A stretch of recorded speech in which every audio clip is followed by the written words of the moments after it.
সবাইকে আমাদের চ্যানেলে স্বাগত। এর আগের ক্লাসে আমরা তোমাদেরকে আরবিআই এর মনিটারি পলিসি সম্পর্কে বলেছিলাম। আরবিআই কিভাবে নোট ছাপে, কখন নোট ছাপে, এই সমস্ত জিনিসপত্র তোমাদের সাথে আলোচনা করেছিলাম। আজকে আজকে আরবিআই এর সম্পর্কে আরো কিছু তথ্য দেবো, মানে আরবিআই এর হিস্ট্রি, যেমন আরবিআই কবে স্থাপিত হয়েছিল, আরবিআই এর হেড অফিস কোথায় কোথায় আছে, আরবিআই এর গভর্নরকে, এই সমস্ত জিনিসপত্র। আরবিআই এর ইতিহাস সম্পর্কে যদি জানতে হয় তাহলে ভারতবর্ষ যখন স্বাধীন হয়, ভারতবর্ষ স্বাধীন হয়েছিল 1947 সালে। এর আগে থেকে ছোট ছোট প্রচুর প্রাইভেট ব্যাংক তৈরি হয়ে যায়। বড় বড় জমিদাররা যেরকম সুদে টাকা খাটাতো, ঠিক সেই রকম বড় বড় জমিদাররাই নিজেদের মতো করে ছোট ছোট ব্যাংক তৈরি করে ফেলে। সেই সমস্ত ব্যাংককে কন্ট্রোল করার মতন কেউ ছিল না।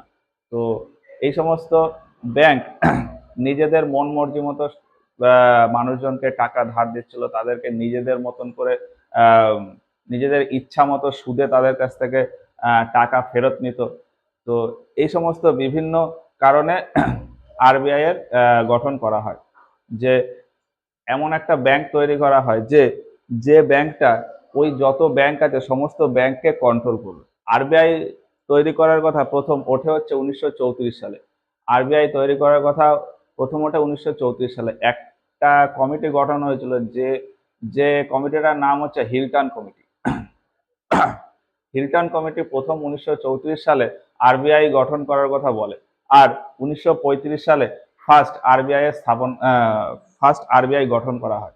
1935 সালের 1 এপ্রিল কি হয়, আরবিআই এর গঠন হয়। এবার আরবিআই গঠন মানে আরবিআই হচ্ছে একটা ব্যাংক। তো সেই ব্যাংক গঠন করতে গেলে ব্যাংকের কিছু টাকা লাগবে।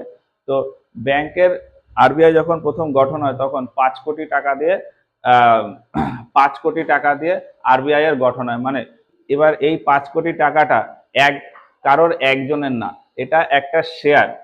5 লক্ষ লোকের কাছ থেকে 100 টাকা করে শেয়ার নিয়ে টোটাল 5 কোটি টাকা হয়। সেই 5 কোটি টাকা দিয়ে আরবিআই এর স্থাপনা করা হয়। এবার এই আরবিআই তখন থেকেই ওই সমস্ত ব্যাংকের ওপর কন্ট্রোল রাখে। এই যখন আরবিআইটা স্থাপন হলো তখন আরবিআইটা কিন্তু সরকারি ব্যাংক ছিল না, তখনও ওই আরবিআইটাও তখন ওই একটা প্রাইভেট ব্যাংক হিসাবেই চলেছিল। আরবিআই যখন গঠন হয় তার হেড বা গভর্নর ছিল হচ্ছে অসবোর্ন স্মিথ। এই যে অসবোর্ন স্মিথ ফার্স্ট গভর্নর ছিল। ইনি ছিল ইংল্যান্ডের। ফার্স্ট যদি ভারতীয় গভর্নর দেখি তাহলে হচ্ছে সিডি দেশমুখ। ফার্স্ট ভারতীয় গভর্নর ছিল হচ্ছে সিডি দেশমুখ। আর এখন আমাদের আরবিআই এর বর্তমান গভর্নর হচ্ছে শক্তিকান্ত দাস। বর্তমান গভর্নর শক্তিকান্ত দাস 2018 থেকে এনার মেয়াদ শুরু হয়, 2023 সালে শেষ হয়ে যাবে ডিসেম্বর মাসে। আমরা সবাই জানি যে 2016 সালে যখন আমাদের নোটের চেঞ্জ হলো, মানে 500 আর 1000 টাকার নোট তুলে দিয়ে নতুন করে 500 আর 2000 টাকার নোট যখন এলো, তখন আমাদের আরবিআই এর গভর্নর ছিল হচ্ছে গভর্নর উর্জিত পাটেল। এই উর্জিত পাটেল যখন গভর্নর ছিল তখন শক্তিকান্ত দাস ছিল হচ্ছে আমাদের ডেপুটি গভর্নর। পরে শক্তিকান্ত দাস ওখানে আমাদের গভর্নর হয়ে যায়। আরবিআই সরকারি হয়ে যায়, মানে ন্যাশনালাইজেশন হয়ে যায়। আরবিআই এর ন্যাশনালাইজেশন হয়ে যায় হচ্ছে 1949 সালে। আরবিআই ন্যাশনালাইজড মানে পুরোপুরি সরকারি ব্যাংক হয়ে যায় হচ্ছে 1949 সালের 1 জানুয়ারি থেকে। আমাদের যে ক্যালেন্ডার হয় সেটা আমরা সাধারণত হিসাব করি 1 জানুয়ারি থেকে 31 ডিসেম্বর পর্যন্ত, কিন্তু আরবিআই এটাকে অন্যভাবে হবে। আরবিআই এর হিসাবে তার হিসাব নিকাশের ক্যালেন্ডার জুলাই মাস থেকে। আমাদের সাধারণ পাবলিকের আমরা যে বছরের খরচাপাতির হিসাব করি সেটা নর্মালি করি হচ্ছে 1 জানুয়ারি থেকে 31 ডিসেম্বর পর্যন্ত।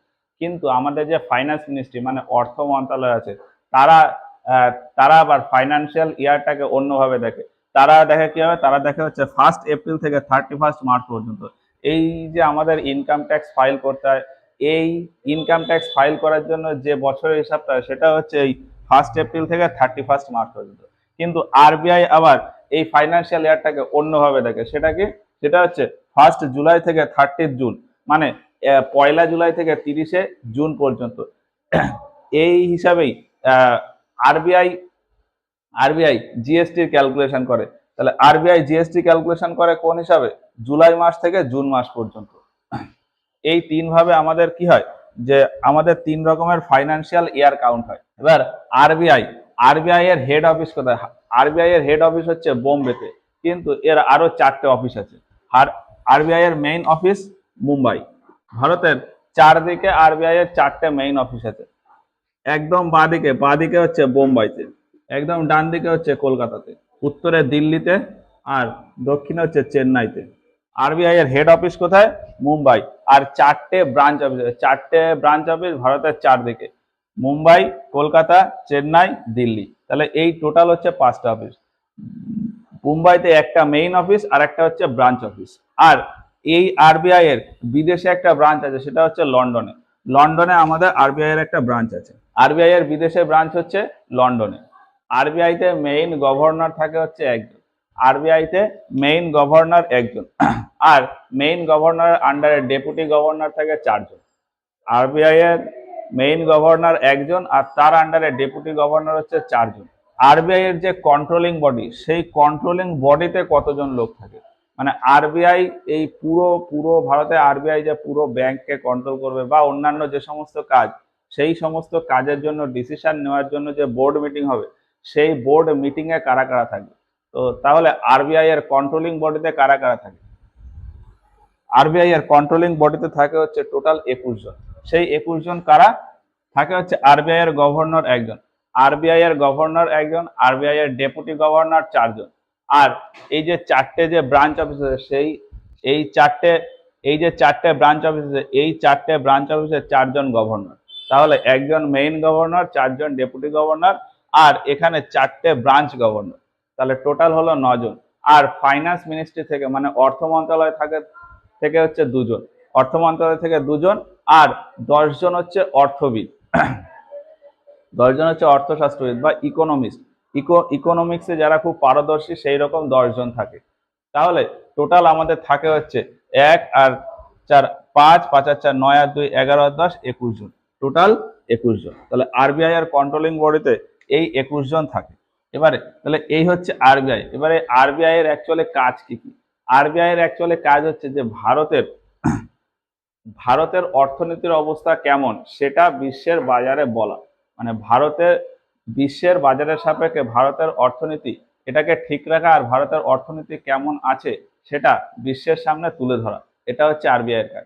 এছাড়া এই যে আমাদের অন্য অন্য দেশের সাপেক্ষে আমাদের যে কারেন্সি রেট, যেমন যেমন আমেরিকার ডলারের সাথে ভারতের রুপির কি এক্সচেঞ্জ রেট হবে, মানে $1 সমান সমান কত টাকা বা কত রুপি হবে, সেইটা ডিসাইড করার কাজ হচ্ছে RBI.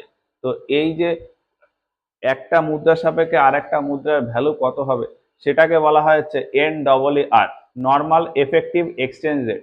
Normal effective exchange rate, এটাকে বলা হচ্ছে নর্মাল এফেক্টিভ এক্সচেঞ্জ রেট। তো এইটা ডিসাইড করার কাজ হচ্ছে আরবিআই এর।